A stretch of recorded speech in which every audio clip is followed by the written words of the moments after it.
सभी जानते हैं कि भाई Indian polity and constitutional development जो है यहां पर हम पढ़ रहे हैं, उसकी क्लास में यहां पर आगे बढ़ा रहे हैं भारतीय राज्य व्यवस्था और संवैधानिक सिद्धांत को। एक कंप्लीट थ्योरी बैच आपको ये देखने को मिल रहा है और मेरे ख्याल से आपको कोई दिक्कत यहां पर नहीं है भाई, है ना भाई। चलो हम आगे बढ़ते हैं। ये बात हम सारी की सारी डिस्कशन ऑलरेडी कर चुके थे और इसके बाद हम आगे बढ़ रहे थे। ये सब डिस्कशन करने के बाद मैंने बताया था कि भैया भारत का जो संविधान है ना, उसको समझने के लिए इसकी हिस्ट्री को समझना होगा और इसकी जो हिस्ट्री है वो डिपेंड करती है कुछ स्पेसिफिक चीजों पर, और जिन स्पेसिफिक चीजों में आपको कुछ देखने को मिलते हैं एक्ट, कुछ कंपनी एक्ट, कुछ क्राउन एक्ट। यहां पर हम पहुंच चुके थे। अगर किसी बच्चे को यहां तक बातें समझ में आ चुकी हैं तो बता दीजिए, हम आगे बढ़ेंगे। फटाफट बताइए, यहां तक कोई इश्यू तो नहीं है भाई। जिसने पहली क्लास नहीं देखी है कृपया करके पहली क्लास देखें, उसके बाद ही दूसरी क्लास में बैठे। अब मुझे बताइए कि आप समझ पाए हैं या नहीं समझ पाए हैं। ठीक है, चलो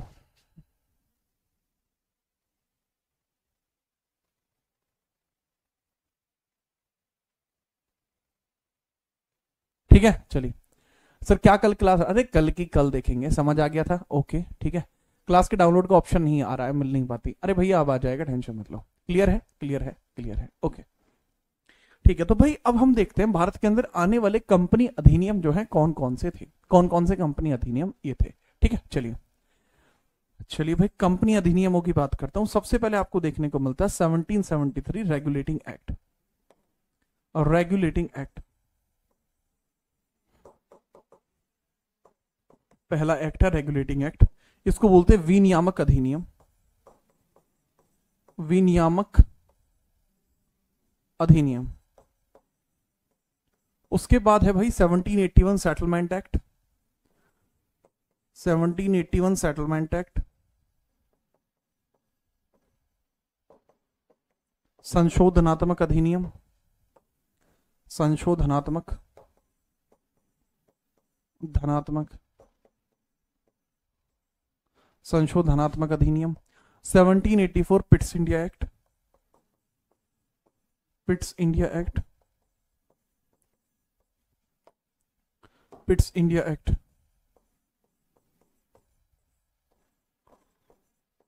Pitt's India act. 1786 act of settlement,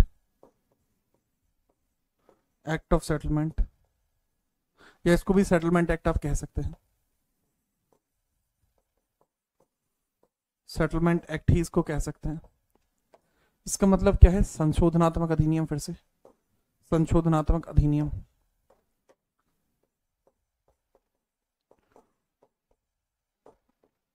संशोधनात्मक अधिनियम। और इसके बाद आते हैं बाबू आपके 4 चार्टर। इसके बाद आते हैं आपके 4 चार्टर। इसके बाद आपके 4 चार्टर अधिनियम है, वो 4 चार्टर देखिए। 4 चार्टर अधिनियम, charter acts, charter acts, charter अधिनियम, जिसमें भाई चार्टर को बोलते हैं राजलेख अधिनियम, राजलेख अधिनियम, राजलेख अधिनियम। इसमें एक राजलेख अधिनियम आया था 1793, दूसरा आया था 1813, फिर आया था 1833 और फिर 1853, 33 और 1853। ये 4 चार्टर आए थे। ये चारों के चारों चार्टर हैं, 20 साल के गैप पे आते हैं। एक बार इन्हें नोट करो, फिर हम आगे बढ़ेंगे।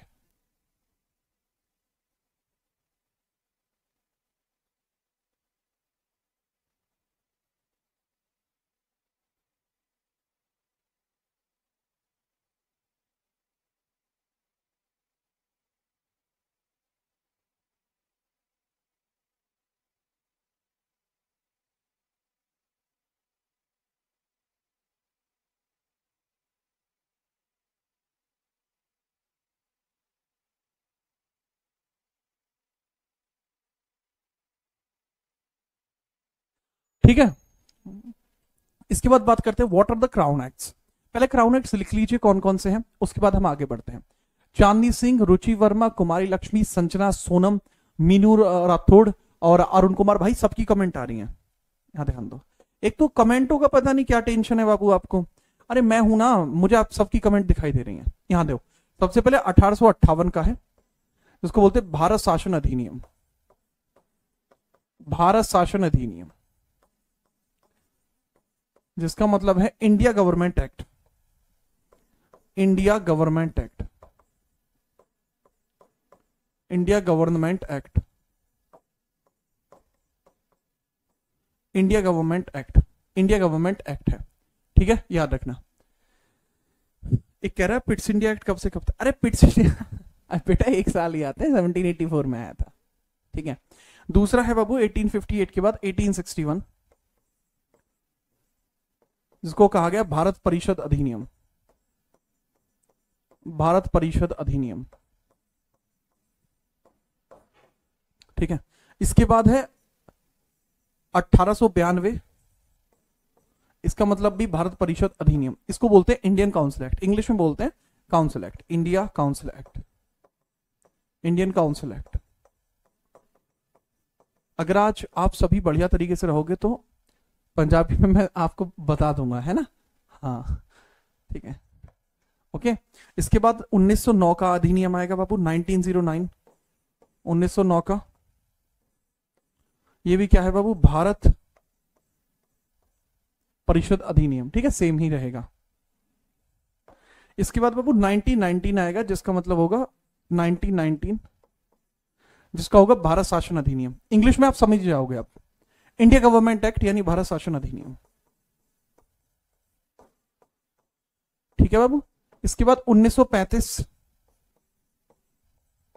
भारत शासन अधिनियम। उसके बाद 1942, इसको बोलते क्रिप्स प्लान या क्रिप्स अधिनियम, क्रिप्स एक्ट, क्रिप्स अधिनियम। फिर वेवल आएगा बाबू, वेवल आएगा, वेवल, वेवल 45 में वेवल आएगा। फिर आएगा 1946 में कैबिनेट एक्ट, ये कैबिनेट प्लान आएगा, कैबिनेट प्लान,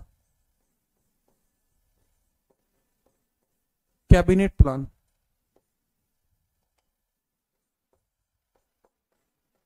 कैबिनेट प्लान आएगा, ठीक है, कैबिनेट प्लान, कैबिनेट प्लान। और बाबू सबसे लास्ट में आएगा एक एक्ट आपका, जिसको बोलते हैं 1947, सबसे लास्ट में आएगा आपका 1947,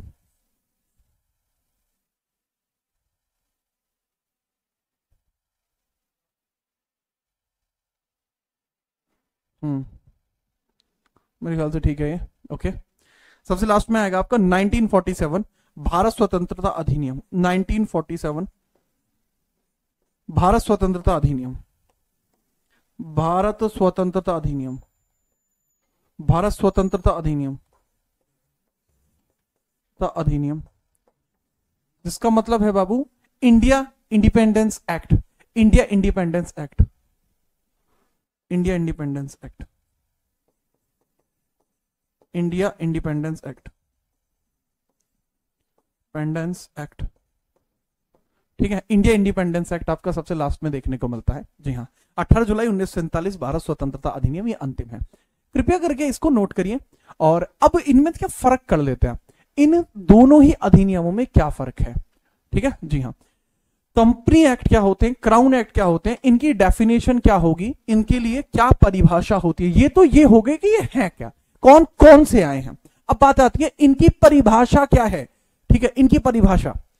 तो इनकी परिभाषा देखिए, व्हाट इज इट्स डेफिनेशन या परिभाषा, इसकी परिभाषा या डेफिनेशन क्या है, ठीक है, दोनों की परिभाषाओं की मैं बात करूंगा। इसमें क्या होता है, ब्रिटेन सरकार के द्वारा, ब्रिटेन सरकार के द्वारा, ब्रिटेन सरकार द्वारा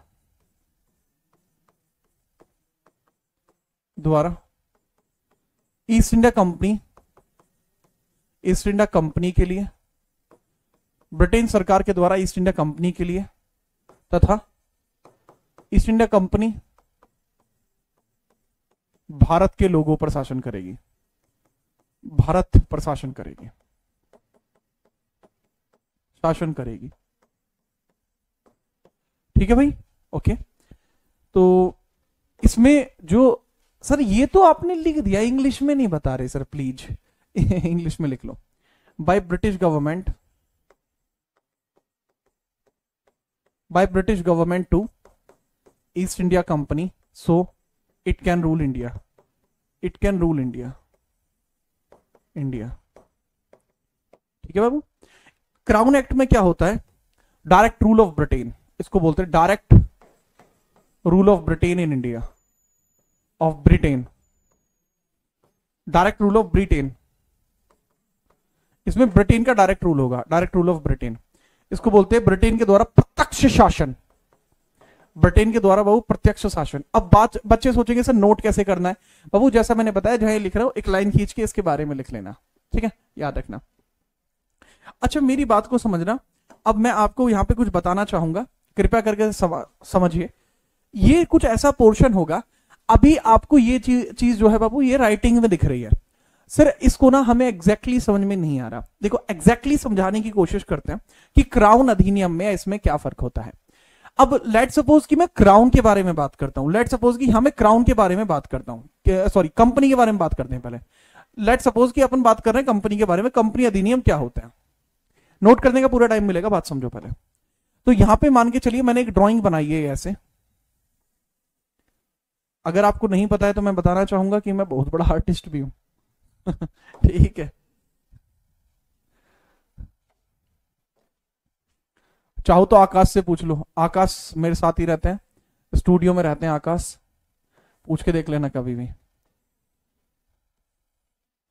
ठीक है। अब ये ब्रिटेन का फ्लैग बना रहे हैं वैसे हम,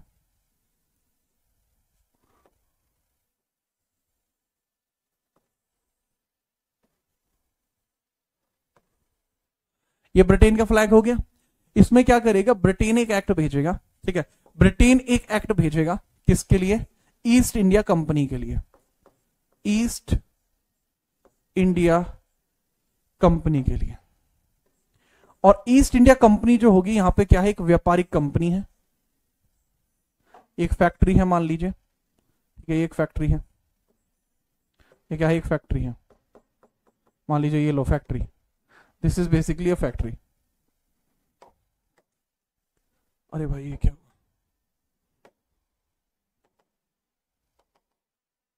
अच्छा तो बाबू ये क्या है, ये फैक्ट्री है जैसा मैंने बताया। अब ये जो फैक्ट्री है ये रूल करेगी अब इंडिया पर, जबकि अगर मैं क्राउन रूल की बात करूं, ये तो कंपनी रूल हो गया, अब यहीं अगर मैं क्राउन रूल की बात करूं, यहीं अगर मैं क्राउन रूल की बात करूं तो यहां ब्रिटेन सीधे किस पे रूल करेगी सर? यहां ब्रिटेन सीधे तौर पर किस पे रूल करेगी, वो देखिए, ब्रिटेन प्रत्यक्ष तरीके से यहां शासन करेगी भारतीयों पर, प्रत्यक्ष तरीके से शासन करेगी यहां भारतीयों पर,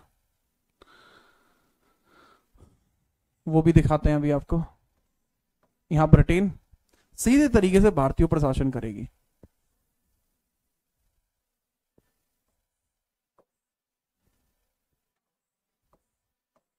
यहां ब्रिटेन रूल करेगी, वो भी किस पे?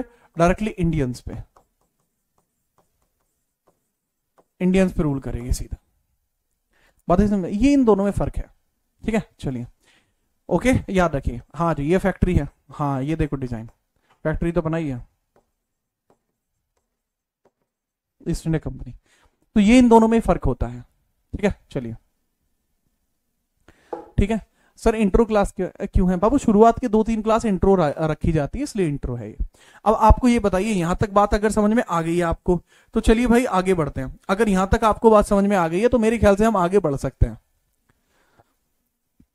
ठीक है, चलिए आगे। सबसे पहला अधिनियम हम कौन सा पढ़ेंगे इसमें? हम सबसे पहला अधिनियम पढ़ेंगे 1773 रेगुलेटिंग एक्ट। पहला ही अधिनियम हमारा कौन सा होगा? 1773 का रेगुलेटिंग अधिनियम। अरे बताइए इधर,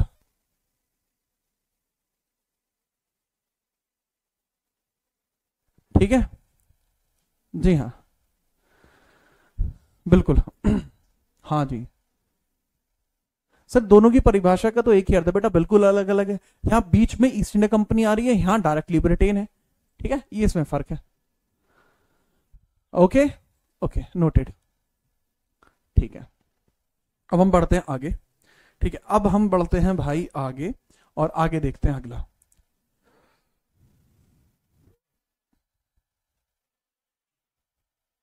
ठीक है, एक सेकंड रुक जाइए, हेडिंग डाल लीजिए अब यहां पर। हेडिंग आप डाल लेंगे अब यहां पर कंपनी अधिनियम, और कंपनी अधिनियम में कौन सा अधिनियम आप हेडिंग में डालेंगे? कंपनी अधिनियम में हेडिंग में कौन सा अधिनियम डालेंगे आप? आइए बताते हैं, 1773 रेगुलेटिंग एक्ट। हेडिंग डाल लीजिए 1773 रेगुलेटिंग एक्ट। फटाफट से हेडिंग डालो।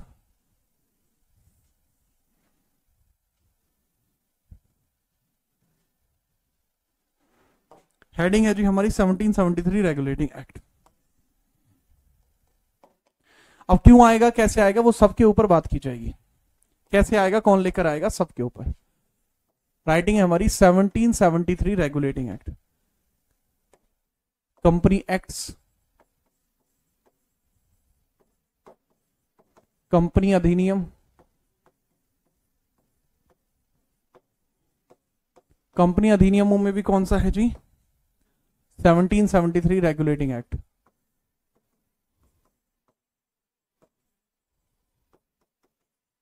रेगुलेटिंग एक्ट, रेगुलेटिंग एक्ट को बच्चे हिंदी में क्या बोलते हैं? विनियामक अधिनियम। विनियामक अधिनियम, विनियामक अधिनियम। ठीक है जी हाँ। क्यों आता है विनियामक अधिनियम? यह विनियामक अधिनियम जब भारत में आया, जब यह भारत में आया तो दो क्वेश्चन बन सकते हैं। भारत में क्यों आया, क्यों आया, क्यों आया?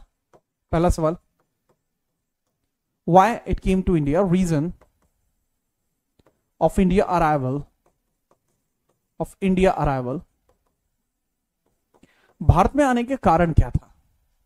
पहला क्वेश्चन।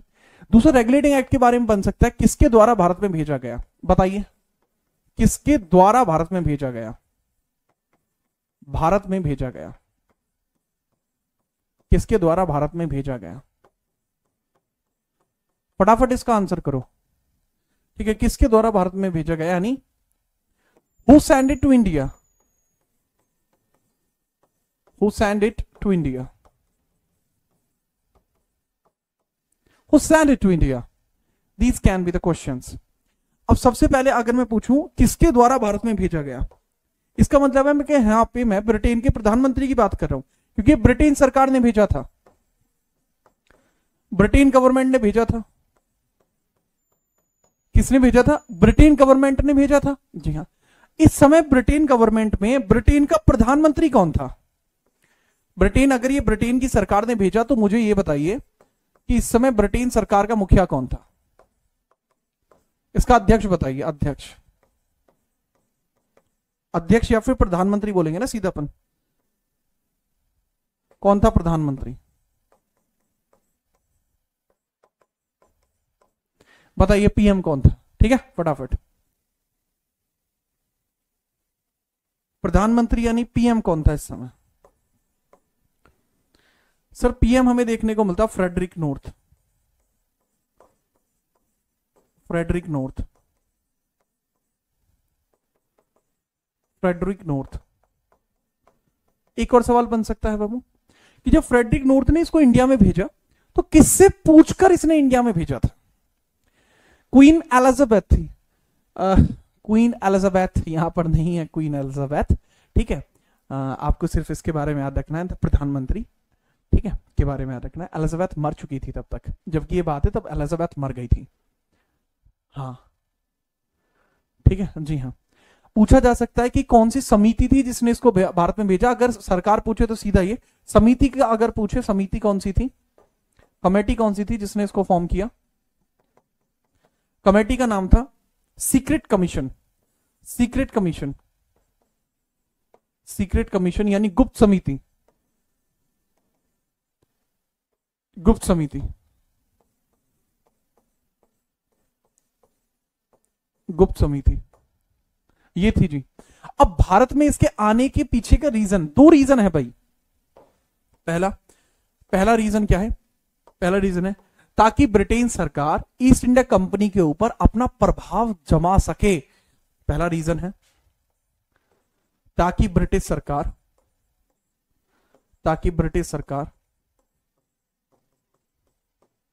कंपनी के कार्य नियंत्रण कर सके। सरकार ईस्ट इंडिया कंपनी के कार्य नियंत्रित कर सके।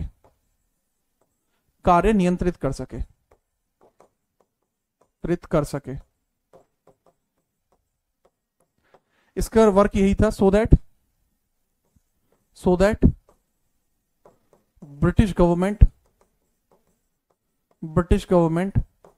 Can control east India company workings, ठीक है, ताकि वो ईस्ट इंडिया कंपनी की वर्किंग्स को भाई दबोच सके। ठीक है, अगला जो है, अगर हम बात करें सेकंड रीजन क्या था, ईस्ट इंडिया कंपनी के अंदर भ्रष्टाचार बढ़ चुका था, तो उसको रोकने के लिए, कंपनी के अंदर भ्रष्टाचार बढ़ चुका था, उसको रोकने के लिए ऐसा किया गया। ठीक है, ईस्ट इंडिया कंपनी के बढ़ते भ्रष्टाचार को रोकने के लिए, ईस्ट इंडिया कंपनी के भ्रष्टाचार को रोकने के लिए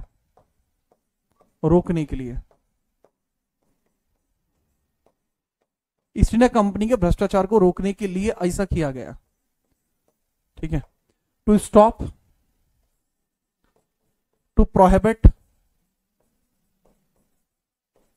prohibit corruption of East India Company, East India Company. This was the major working.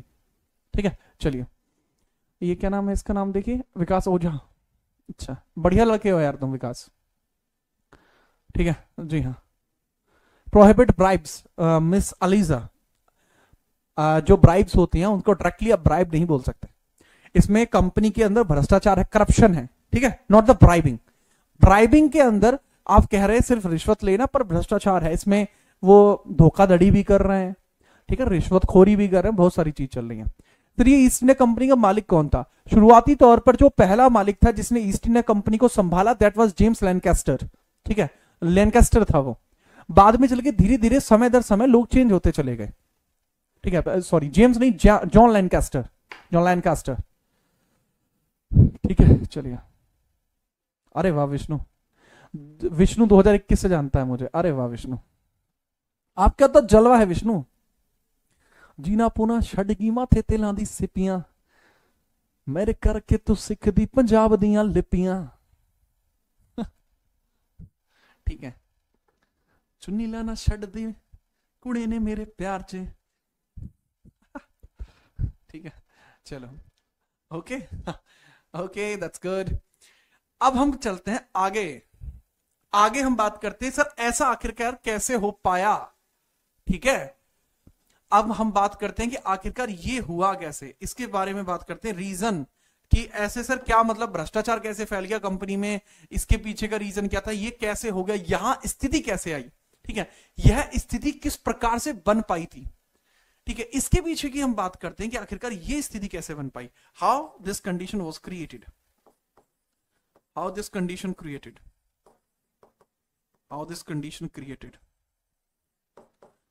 कि आखिरकार ऐसी परिस्थिति किस कारण से हो गई, ऐसी परिस्थिति का कारण क्या था।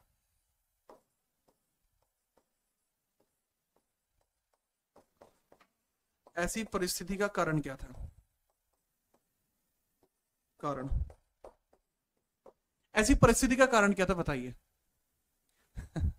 चलिए, ओके सर, मैं आपको इसका कमेंट, यार तुम्हें ना ऐप वाले बच्चों के कमेंट नहीं दिख रहे।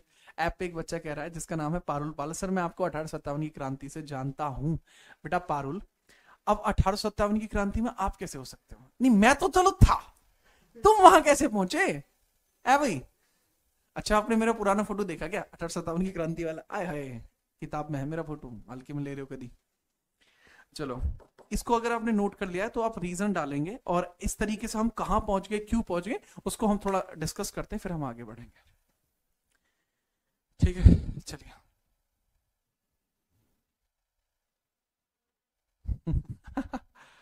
ठीक है, चलिए।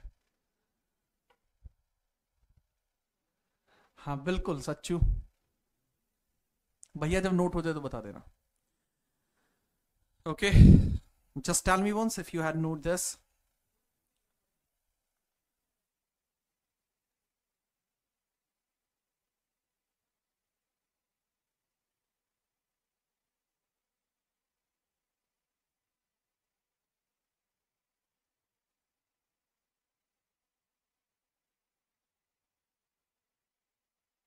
चलिए आगे बढ़ते हैं। Okay, next, move forward. Heading डालिए, ठीक है। आखिरकार इस अधिनियम की आवश्यकता क्यों पड़ी है? अधिनियम की आवश्यकता क्यों पड़ी? अधिनियम की आवश्यकता क्यों पड़ी? तो इसके लिए आपको समझना होगा कुछ तत्कालीन इतिहास। या तत्कालीन इतिहास हेडिंग ये छोड़ो, सीधा आप लिखना शुरू करो। इसके रीजन बता रहे हैं। Why 1773 act needed, act was needed. ये आपकी किताब में भी नहीं लिख रहा बाबू, ये भी देख लियो। 1773 अधिनियम की जरूरत क्यों पड़ी? जरूरत क्यों पड़ी? क्यों पड़ी? ठीक है, आखिरकार इस अधिनियम की जरूरत ही क्यों पड़ी, उसके बारे में बात करते हैं। तो भाई बात है ये 1765 की। 1765 में इलाहाबाद की संधि के बाद, इलाहाबाद की संधि के बाद, संधि के बाद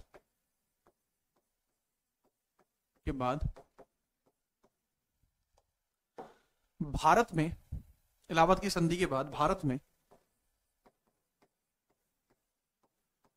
ईस्ट इंडिया कंपनी के प्रशासन की शुरुआत हुई। ईस्ट इंडिया कंपनी का प्रशासन शुरू हुआ।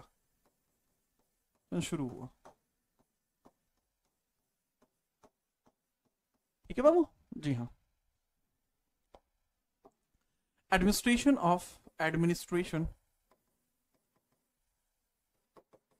Of East India company started after, administration of East India Company started after 1765 Allahabad Treaty,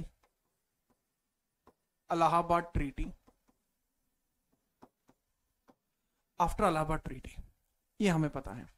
ठीक है, चलो इसके बाद जब ये चीज तो आप समझ ही गए, फिर हम इसके बाद आगे बढ़ेंगे बाबू।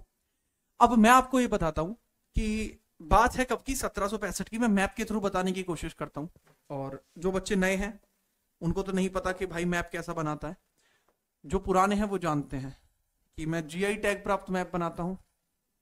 अरे यार बन जा, नहीं ज्यादा हो गया।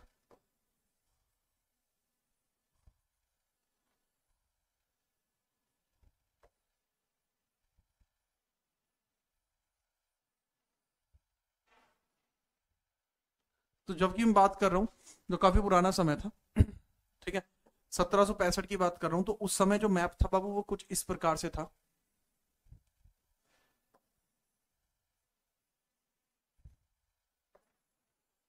ये इंडिया था उस समय का, इसमें बहुत सारे हिस्से थोड़े हुआ करते थे।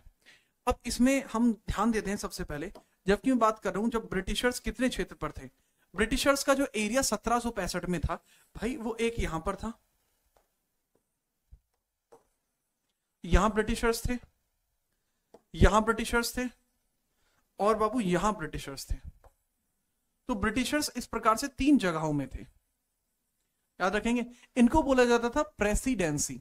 इनको क्या बोलते थे? प्रेसिडेंसी बोलते थे। अब इनको क्या बोलते थे सर? इनको बोलते थे प्रेसिडेंसी। तो ये था Bombay presidency. Bombay presidency, presidency का मतलब होता है एक ऐसा क्षेत्र जहां पर व्यापार किया जा रहा हो और जहां पर प्रशासन चलाने की कोशिश की जा रही हो। यह है मद्रास प्रेसिडेंसी, और मेरे बच्चे ये है इनकी बंगाल प्रेसिडेंसी। इसमें जो सबसे जरूरी क्षेत्र था इनका वो यही था, बंगाल। इनका सबसे जरूरी क्षेत्र था बंगाल। रीजन, क्योंकि बंगाल में इन्होंने इन्होंने ना सिर्फ व्यापार किया बल्कि बंगाल के अंदर इन्होंने प्रशासन भी किया। इन तीनों में फर्क क्या है सर? इन तीनों में फर्क यह है कि यहां पर जो क्षेत्र है यहां पर ये करते थे व्यापार। क्या करते थे बाबू? यहां करते थे व्यापार। व्यापार यानी ट्रेड, ठीक है, यहां ट्रेड कर रहे हैं।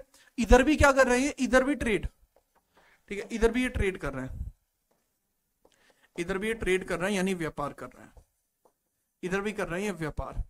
और यहां पर जो बंगाल प्रेसिडेंसी है, ठीक है, जो बंगाल प्रेसिडेंसी, यहां ना केवल ये व्यापार कर रहे हैं बल्कि प्रशासन भी कर रहे हैं। तो सबसे बड़ा फर्क यही था कि यहां पर ये ना सिर्फ व्यापार कर रहे हैं, व्यापार करने के साथ साथ यहां पर प्रशासन भी कर रहे हैं, यानी ट्रेड प्लस एडमिनिस्ट्रेशन। यहां इन्होंने ट्रेड के साथ साथ एडमिनिस्ट्रेशन भी किया है।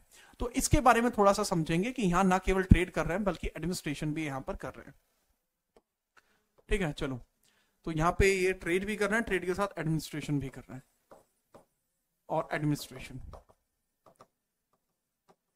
भी कर रहे हैं। तो हमारा जो पूरा फोकस है वो किसकी तरफ है? हमारा पूरा फोकस है यहां बंगाल की तरफ। बात ही समझ में? जी हाँ। तो अगर हम बात करें यहां पर किसकी बाबू? बंगाल की। तो अगर मैं बंगाल की बात करूं, बंगाल में पहली बार प्रशासन की शुरुआत हुई, पहली बार प्रशासन की शुरुआत हुई, प्रशासन की शुरुआत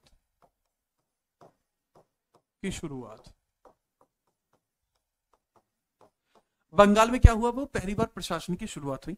administration started in India, administration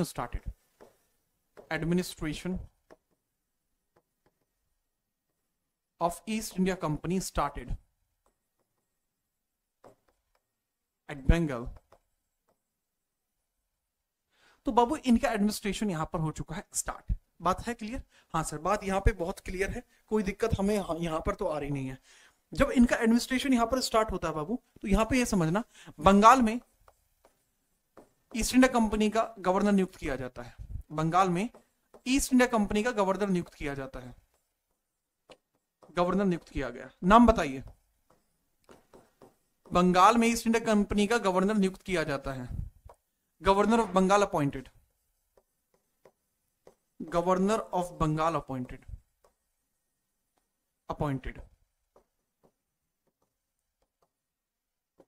ठीक है। आप सभी जानते हैं ये क्या कर रहा है, ठीक है। चलिए फटाफट बताइए भाई, इसको सही करो यार, ये ऐसे कमेंट नहीं आते हैं, ठीक है। ये चल ही नहीं रहा, अरे तो ऐसे कैसे है?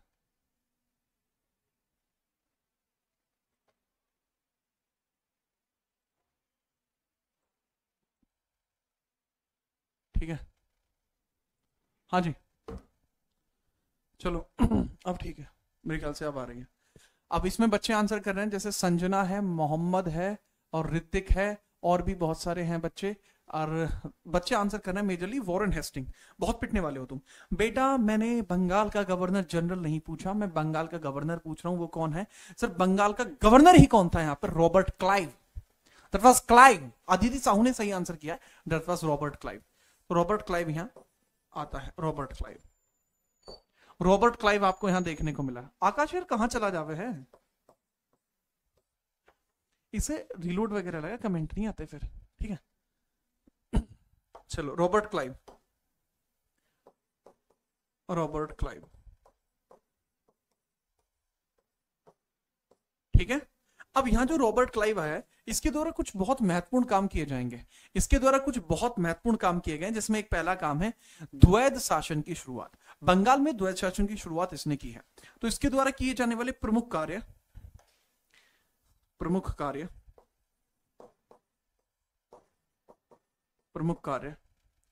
अच्छा इसका कार्यकाल कितना है जी?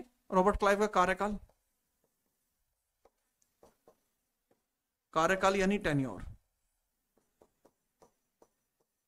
सर जी 65 से लेके और 67 तक, 1765 से लेके 67 तक, बहुत छोटा टेन्योर है इसका, है जी। हाँ, अब इसके प्रमुख कार्य जो है, इंपोर्टेंट वर्क जो है इसके, इंपोर्टेंट वर्क, उन इंपोर्टेंट वर्क्स में पहला वर्क आपको देखने को मिलेगा जो बहुत खास रहेगा, इंपोर्टेंट वर्क। जो पहला इंपॉर्टेंट वर्क है वो क्या है बाबू, कि इसने बंगाल में द्वैत शासन की शुरुआत करी। बंगाल में द्वैत शासन की शुरुआत, बंगाल में द्वैत शासन की शुरुआत, द्वैत शासन की शुरुआत। ठीक है, बंगाल में द्वैत शासन शुरू, starting of dyarchy in Bengal, starting of dyarchy in Bengal, dyarchy, starting of dyarchy of Bengal,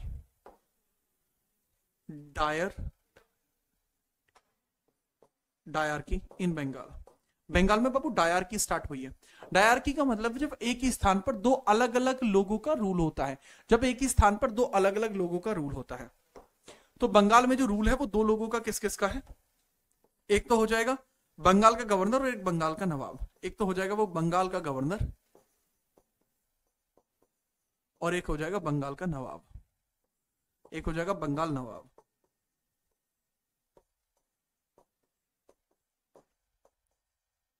governor और नवाब, तो that is governor, that is governor and that is nawab, that is governor and that is nawab. ठीक है, ओके, बहुत बढ़िया। ठीक है, चलिए, ओके, सक्षम, अरे वाह, क्लास में मैं सोच ही रहा था कि अभी तक कोई बदतमीजी पे क्यों नहीं उतरा यूट्यूब के कमेंटों में, वाह जी वाह। खैर कोई नहीं, कोई नहीं बच्चे, छोड़िए, आप इस काबिल नहीं कि मैं आपकी कमेंट को पूरा पढ़ूं। अच्छा, इसमें मैं देखता हूं कि अब बंगाल का एक तो गवर्नर हो गया, एक बाबू बंगाल का नवाब हो गया है जी, बिल्कुल। अब यहां पे मैं आपको ये बताना चाहूंगा कि जो गवर्नर होता था ये ईस्ट इंडिया कंपनी का ही एक व्यक्ति हुआ करता था, ये ईस्ट इंडिया कंपनी का ही एक व्यक्ति हुआ करता था। और जो नवाब हुआ करता था ये बंगाल का शासक हुआ करता था, ये रूलर हुआ करता था यहीं का। और कैसा रूलर बाबू, लोकल रूलर हुआ करता था, लोकल रूलर, ये लोकल रूलर हुआ करता था, लोकल रूलर हुआ करता था। ठीक है, अब जितने भी फौजदारी मामले थे वो नवाब के पास आते थे। फौजदारी जितने मैटर्स थे, क्रिमिनल केसेस जितने भी थे, जितने भी फौजदारी मामले थे, जितने भी क्रिमिनल केसेस थे वो इसके पास आते थे। फौजदारी मैटर्स किसके पास आते थे, इसके पास आते थे। और इसके पास कौन से केसेस आते थे सर, रेवेन्यू, राजस्व संबंधी जितने भी केस थे, रेवेन्यू केसेस इसके पास आते थे, रेवेन्यू केसेस। ठीक है, कृपया करके इसको नोट करिए, देन हम आगे पेज पर चलेंगे। ठीक है, ओके, चलिए, अच्छा, अब ठीक है, ये ठीक है, ठीक है, चलो चलो बेटा, बहुत है। जो बच्चा कह रहा है कि सर क्या मेरे पास आपका एक पुराना बैच है, क्या वो पर्याप्त होगा? बेटा अगर आपके पास मेरा कोई भी पुराना बैच है जिसमें आप मुझसे पॉलिटी पढ़ चुके हो, तो मैं आपको ये सुझाव दूंगा कि भाई आपके लिए परिपूर्ण पॉलिटी आप ऑलरेडी पढ़ चुके हो। अगर आप मुझसे पढ़े हो तो उसका तात्पर्य यही है कि आप पहले से बहुत पॉलिटी जानते हैं। आप इतनी जानते हैं जितना बाकी लोग नहीं जानते, समझ गए? हाँ जी, बहुत बढ़िया अंकुर।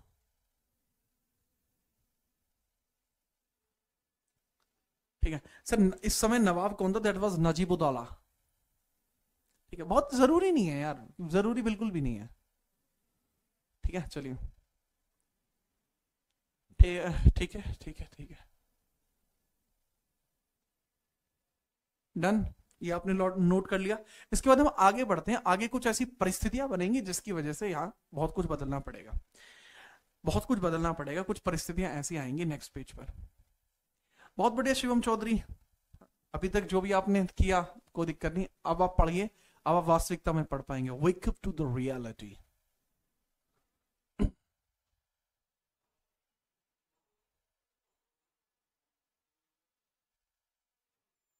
ठीक है, चलिए,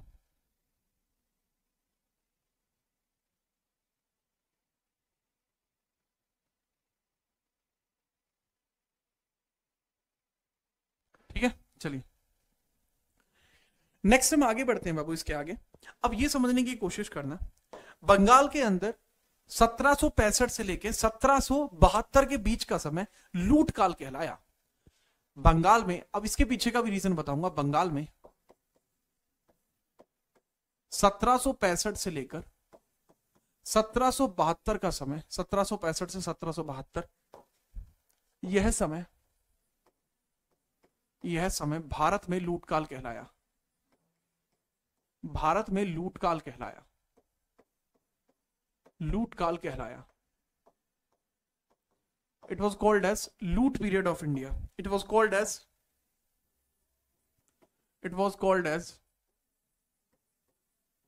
लूट period of India, loot period of India. It was called as loot period of India. अब ये लूट पीरियड कैसे कहलाया वो समझिए। अब ये लूट पीरियड बाबू कैसे कहलाया वो समझते हैं। बताइए सर लूट पीरियड कैसे कहलाया। बाबू लूट पीरियड ऐसे कहलाया कि इस समय में लोगों पर टैक्स गवर्नर को देना होता था,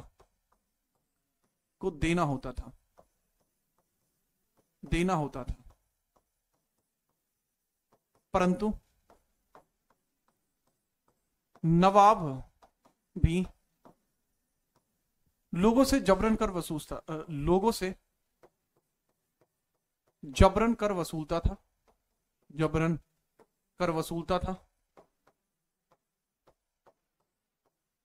था। लेकिन नवाब को भी गवर्नर को कर देना होता था, नवाब को भी गवर्नर को कर देना होता था,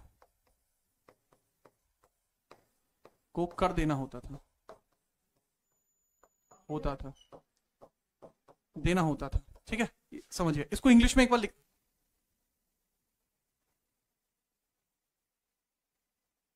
मैं यहां पे क्या लिखना चाह रहा हूं वो समझिए। यहां पे मैं लिखना चाह रहा हूं peoples pay tax to governor and nawab also attain tax and also pay to governor,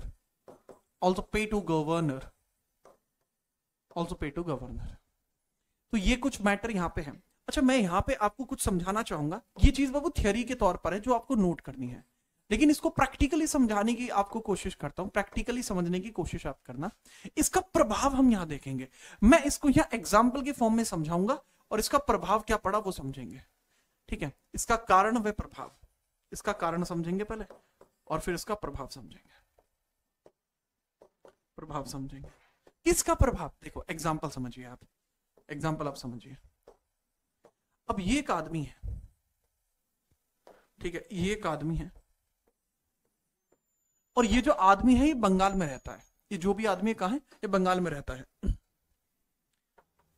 ये जो आदमी है कहाँ रहता है, वो बंगाल में रहता है। अगर इसको टैक्स देना है, अगर इस आदमी को देना है टैक्स, तो टैक्स किसको देगा बाबू? गवर्नर को टैक्स देगा,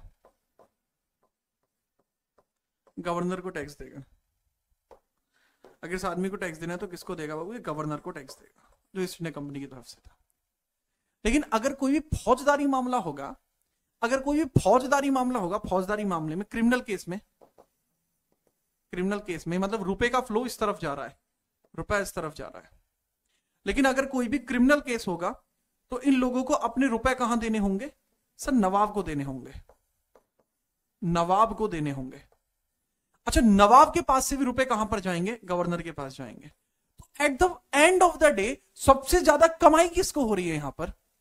ठीक है, at the end of the day सबसे ज्यादा कमाई किसको हो रही है? गवर्नर को। एंड ऑफ द डे सबसे ज्यादा कमाई अगर किसी को है तो वो गवर्नर को है। ठीक है, बात आई समझ में? लेकिन ऐसा ये जो गवर्नर है किसके लिए काम करता था? ईस्ट इंडिया कंपनी के लिए काम करता था। लेकिन बच्चे इसमें समझना इसका क्या कारण रहा या क्या प्रभाव रहा। ये अभी हेडिंग छोड़ो, पहले मैं आपको बताता हूं। इस पूरी इस फिगर को देख के आपको ये समझ में आ रहा है, इसका मतलब सर गवर्नर को तो बहुत ज्यादा फायदा हुआ। हाँ, गवर्नर किसके लिए काम कर रहा है? गवर्नर काम कर रहा है बाबू ईस्ट इंडिया कंपनी के लिए। गवर्नर ईस्ट इंडिया कंपनी के लिए काम कर रहा है। ठीक है सर, यहां से हमें एक बात पता लग रही है कि सर गवर्नर को बहुत ही ज्यादा फायदा हो रहा है। ठीक है सर, ठीक है, ईस्ट इंडिया कंपनी के गवर्नर को बहुत ज्यादा फायदा हुआ,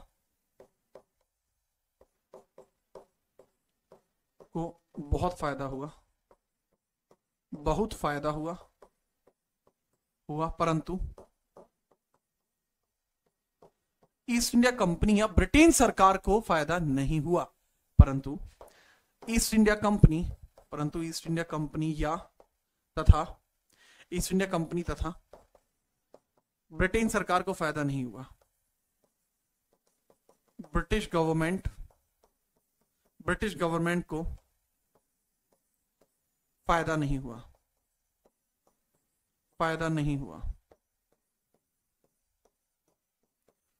मैंने क्या बताया, गवर्नर को बहुत फायदा हुआ, और इसके पीछे का कारण बताइए। अच्छा, इंग्लिश में आप लिख लेंगे, only governor got profit. Only governor got profit. इसके पीछे का कारण बताओ मुझे कोई, कि खाली गवर्नर को ही फायदा क्या हुआ, इसके पीछे का रीजन बताइए। इसके पीछे का रीजन बताओ, बहुत जल्दी कारण बताओ मुझे, ऐसा क्यों हुआ। Tell me the reason. ठीक है बेटा, मैंने आपसे पूछा टेल मी द रीजन, ऐसा क्यों हुआ कि गवर्नर को सबसे ज्यादा फायदा हुआ लेकिन east India company British government को फायदा नहीं हुआ। एक बच्चा कह रहा है कॉर्पोरेशन। वाह जी वाह मनीषा, आपने तो सिस्टम ही हैंग कर दिया। सर अपनी जेब में रखता था, दोनों साइड से इनकम मिल रही थी फिर भी फायदा नहीं हुआ। हाँ यही तो मैं पूछूं, दोनों साइड से इनकम मिल रही थी फिर भी फायदा नहीं हुआ, रीजन बताओ।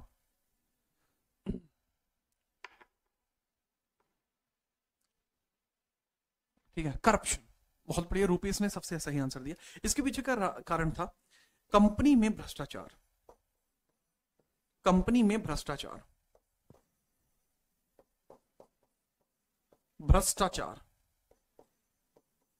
कंपनी में भ्रष्टाचार था। ठीक है, कंपनी में भ्रष्टाचार था। Corruption in company, corruption in company,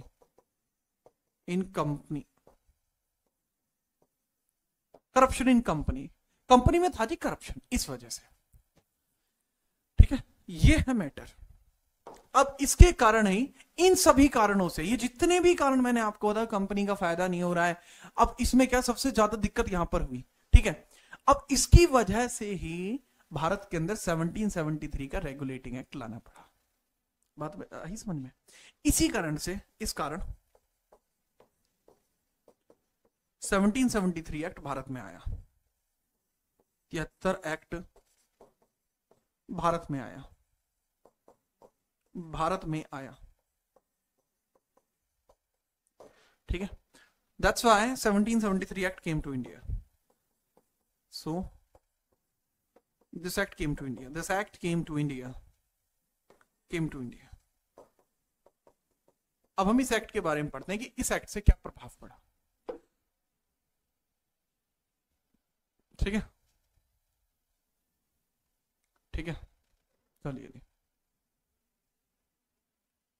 चलिए भाई, बात आई समझ में? ये हुई ना बात। तो इस तरीके से पूरा मैटर आपका चलता है। मेरे ख्याल से आप ये चीज समझ पाए होंगे। ठीक है, अरे नहीं बाबू, रिपोर्ट वगैरह करने की जरूरत रहने दे, करने दे, आएगा थक जाएगा, चिल्ला के अपने आप हट जाएगा।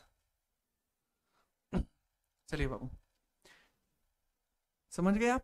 बहुत बढ़िया, अद्भुत। चलिए ओके, अब इसके आगे हम आगे बढ़ते हैं और इसके बाद हम बात करते हैं। अगर ये आप समझ पाए हैं यहां तक, नोट कर दिया हो तो बता दीजिए एक बार, नोट हो गया है नहीं। नोट करना इस पे जरूरी है थोड़ा, क्योंकि ये चीज आपको ऐसे आसानी से याद नहीं रहेंगी। ओके ठीक है, अब हम आगे बढ़ रहे हैं। इसके बाद अगर आपने नोट कर लिया हो। अच्छा, आगे बढ़ने से पहले मैं आपको कुछ ये बता दूं, बंगाल में कितने गवर्नर रहे हैं? गवर्नर्स ऑफ बंगाल, बंगाल में कितने गवर्नर रहे हैं? बंगाल में कितने गवर्नर रहे हैं? बंगाल में गवर्नर भाई 4 गवर्नर बंगाल में रहे हैं। ठीक है, मैं चाहूंगा आप उन चारों का नाम मुझे बता दो कि बंगाल में कितने गवर्नर रहे हैं। पहला है रॉबर्ट क्लाइव, दूसरा है व्रेलास्ट, तीसरा है जॉन कार्टियर,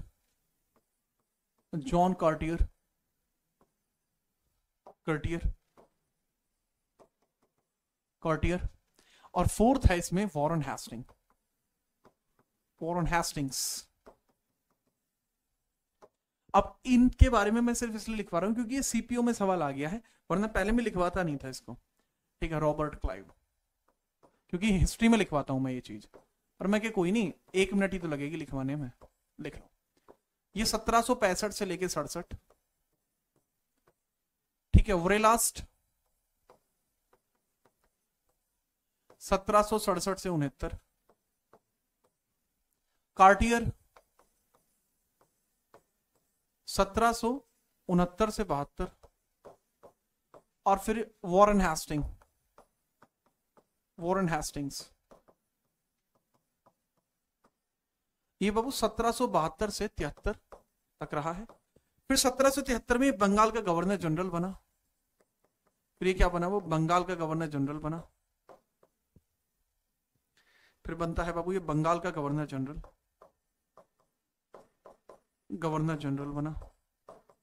और बंगाल का गवर्नर जनरल बनने के बाद ये 1773 से लेकर और 1785 तक रहा।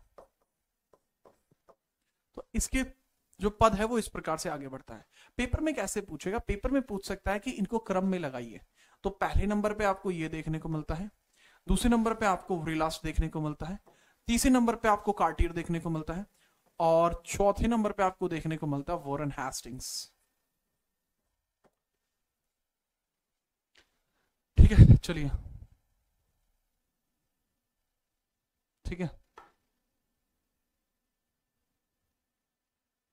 ठीक है सत्यप्रकाश, हाँ उस पर मैं काम कर रहा हूं, ठीक है, टेंशन मत लो।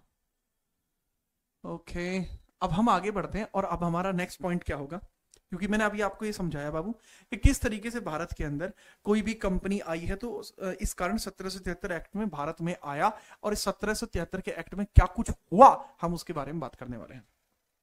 इंपोर्टेंट थिंग्स या important facts of 1773 act, heading डालिए important, important, important points of या important impacts of, important impacts of 1773 acts. 1773 अधिनियम के महत्वपूर्ण बदलाव, इसके द्वारा किए गए महत्वपूर्ण प्रभाव या महत्वपूर्ण बदलाव जो इसके थ्रू किए गए हैं। ठीक है, समझिए इंपोर्टेंट फैक्टर्स। तो 3-4 तरीके के फैक्ट हुए हैं। पहला एडमिनिस्ट्रेटिव है, प्रशासनिक परिवर्तन। सबसे पहला परिवर्तन है वो प्रशासनिक परिवर्तन। The first is administrative change, administrative change, administrative change. और एडमिनिस्ट्रेटिव चेंज के बारे में अपन बात करेंगे। ठीक है, चलो, यह होता है बाबू यहां पर सेव। ठीक है, इसके बाद आज की क्लास रहेगी यहीं तक, इसको मैं कल कराऊंगा एडमिनिस्ट्रेटिव चेंज को। अब मैं बात करता हूं, ये जितने भी यूट्यूब पे कुलबुला रहे हैं बच्चे कि सर मुझे ये बता दो, मुझे ये बता दो, मुझे, बेटा अब आपसे जो पूछा जाए आप वो पूछ लो, मैं सबकी कमेंट एक तरफा पढ़ के जवाब दूंगा। ठीक है बेबे, अब जो है जैसे मैंने आपको बताया कि क्लास के अंदर जो लास्ट की 5 मिनट होती हैं बाबू, वो होती हैं किसके लिए, आपके डाउट सेशन के लिए लास्ट 5 मिनट्स होती हैं। मैं डाउट सेशन स्टार्ट कर रहा हूं, आपको जो कमेंट में पूछना है वो पूछिए, सब्जेक्ट रिलेटेड। पॉलिटी में कोई भी आपका एरर है कहीं से कहीं तक भी आप पूछ सकते हैं, खुली आपको वो है, मैं सबकी कमेंट पढ़ूंगा, कमेंट पब्लिक है, आपको भी दिखाई दे रही है। बताइए, पहला है मुझे बता दो संविधान सभा में कितने मेंबर्स थे। बेटा संविधान सभा 1946 में गठित होती है, शुरुआती तौर पर इसमें 389 मेंबर्स थे, 389 मेंबर्स थे। 292 वो लोग थे जो ब्रिटिश प्रांत से चुने गए, 4 वो लोग कमिश्नरी क्षेत्र से चुने गए, 93 लोग देसी रियासत से चुने गए। 389 मेंबर्स के अंदर से ऐसी 15 महिलाएं थी जो चुनी गई थी, 26 लोग एससी कैटेगरी से, 33 लोग एसटी कैटेगरी से थे, और इसके अलावा इसमें जो टोटल मुस्लिम्स थे उनकी संख्या 79 थी। अगला इसके अंदर सवाल बन सकता है कि आजादी जब हमें मिली तो हमारा विभाजन हुआ, कुछ लोग पाकिस्तान में चले गए, तो आजादी के बाद संविधान सभा में 299 लोग थे। अगला डाउट। ठीक है, क्या ये क्लास, बेटा सुनो, क्लास का मैंने बताया टॉपिक रिलेटेड डाउट आप पूछ सकते हैं। खाने में क्या खाओगे, ये कोई टॉपिक रिलेटेड डाउट नहीं है, ठीक है। हिस्ट्री, भाई हिस्ट्री का बैच आ चुका है, आप देख सकते हैं। आर्टिकल 17, आर्टिकल 17 छुआछूत का अंत होता है, अनटचेबिलिटी का एवोल्यूशन होता है। सर ब्रिटेन का पीएम 1773 में कौन था? ब्रिटेन का पीएम 1773 में फ्रेडरिक नॉर्थ था, ठीक है। नेक्स्ट डाउट बाबू।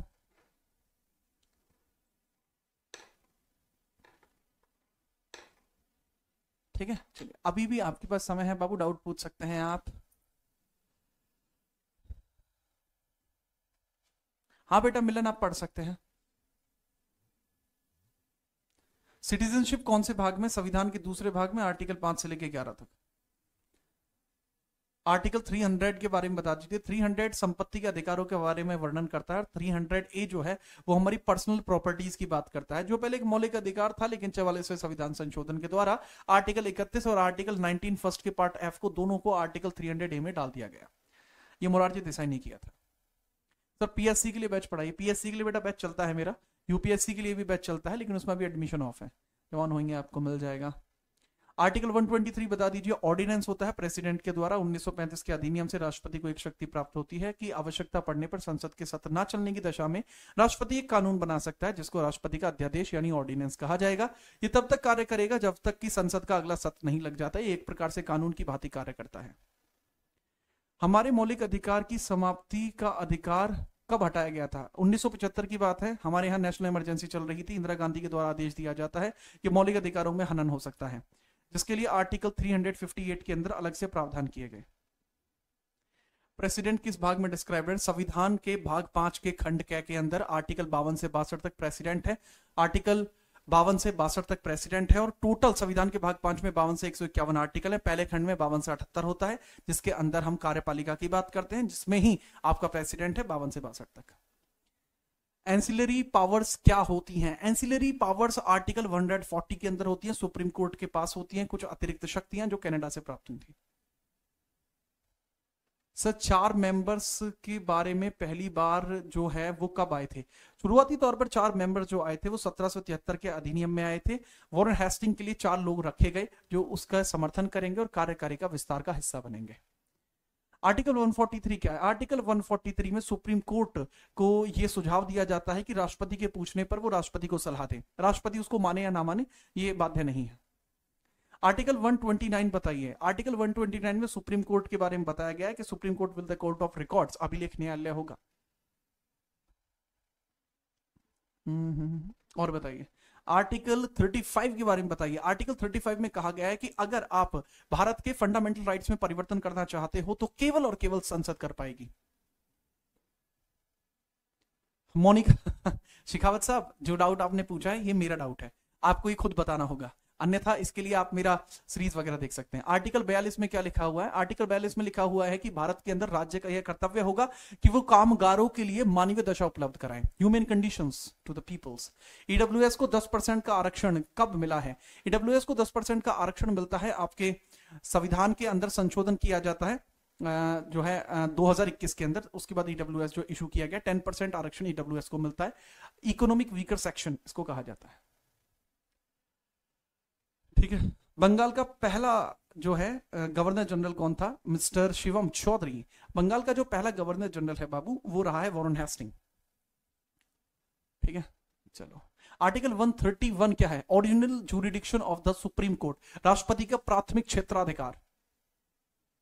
आर्टिकल 71 क्या? राष्ट्रपति और उपराष्ट्रपति के चुनावों के रिलेटिव प्रावधान दिए गए हैं। अगर राष्ट्रपति उपराष्ट्रपति के चुनाव में दिक्कत आएगी सुप्रीम कोर्ट आएगा, और अगर कम प्रेजेंट भी होगी तो भी उपराष्ट्रपति का इलेक्शन नहीं रुकेगा। और बताओ बेटा यूनिफॉर्म सिविल कोड, अरे मैं ये क्या बात हुई उसके बारे में बताइए बाबू, आप डाउट पूछ रहे हो अब अपने, ठीक है। चलिए उत्प्रेषण कितने अनुच्छेदों में? उत्प्रेषण 2 प्रकार के आर्टिकल्स में दिया गया है, आर्टिकल 32 और आर्टिकल 266। उत्प्रेषण एक प्रकार की रिट होती है जिसको इंग्लिश में सैरिटोररी बोलते हैं। आर्टिकल 370 विशेष अधिकार रहेंगे जम्मू और कश्मीर के लिए, 31 अक्टूबर 2019 में इसको कम किया गया। बेटा मैंने तो आपसे क्या कहा था, रात के 24x7 कभी भी आप मुझसे सवाल पूछोगे तो मैं ऐसे ही बताऊंगा, निश्चिंत रहना। आर्टिकल 110 में धन विधेयक के बारे में प्रावधान दिए गए हैं, ठीक है। चलिए चलिए, बहुत अच्छा लगा मुझे आप सभी से बात करके, और वाकई में आप बहुत अच्छे बच्चे हो, और मतलब ऐसे बच्चे बहुत कम ही होते हैं जो अपना खुल के डाउट कई बार पूछ पाते हैं। आर्टिकल 395 में क्या बेटा, 395 आर्टिकल में बताया गया है कि भारत का संविधान ही भारत के अंदर राज्य व्यवस्था का आधार होगा, और आज 26 नवंबर 1949 में यह तय किया जाता है। प्लस जितने भी पुराने संशोधन हैं, जितने भी अधिनियम हैं, जैसे कि 1919 अधिनियम, 1935 अधिनियम, 1858 अधिनियम, वो सब रद्द हो जाएंगे और भारत में केवल एक ही आधार पर राज्य व्यवस्था चलेगी, जो होगा भारत का संविधान। आर्टिकल 91 में क्या है भाई, ये आपके जो राज्यसभा होती है उनके स्पीकर्स के बारे में प्रावधान किए गए हैं कि अगर कोई भी परिस्थिति ऐसी बनती है कि स्पीकर यानी सभापति नहीं है राज्यसभा में, तो उपसभापति उसके स्थान पर कार्य करेगा। ठीक है, अब जितनी भी तुम क्वेश्चन पूछ रहे हो बहुत सारे आप कभी भी कर सकते हैं, कल भी आप मिल लेंगे। ठीक है, बहुत अच्छा लगा मुझे, आप सभी ने अपना कीमती समय निकाला, और याद रखना आपको इस लेवल पे पढ़ना होगा कि आप सारे क्वेश्चंस का सही जवाब दे पाएं, और वो आप इसके थ्रू कर पाएंगे। ठीक है, ये जो अभी मैंने आपको जो क्वेश्चंस जितने भी आपने पूछे, मैंने सबके जवाब दिए हैं, आप इन सबके जवाब खुद भी दे पाएंगे, याद रखना। मिलते रहेंगे इसी प्रकार से, तब तक के लिए सावधान रहिए, सुरक्षित रहिए। और एक और बात, इंस्टाग्राम पर jeetrana.77 मेरा है इंस्टाग्राम, वहां पर भी आप मुझसे डाउट पूछ सकते हैं, वहां भी आपको जवाब दिया जाएगा। ठीक है बाबू। दूसरा, वहां पर मैं किंग्स की सीरीज स्टार्ट कर रहा हूं, जिसमें कल शाम 6 बजे पहली वीडियो आएगी, और ट्रेलर उसका रिलीज हो चुका है, आप उसको जरूर देखिएगा। ठीक है, चलिए। ठीक है, पॉलिटी कैसे लर्न करें, विकास बंसल, बेटा प्रैक्टिस के थ्रू ही हो सकती है, क्वेश्चंस लगाइए, प्रैक्टिस करिए, आपको याद हो जाएगा। मिलते रहेंगे इस प्रकार से। जय हिंद, वंदे मातरम।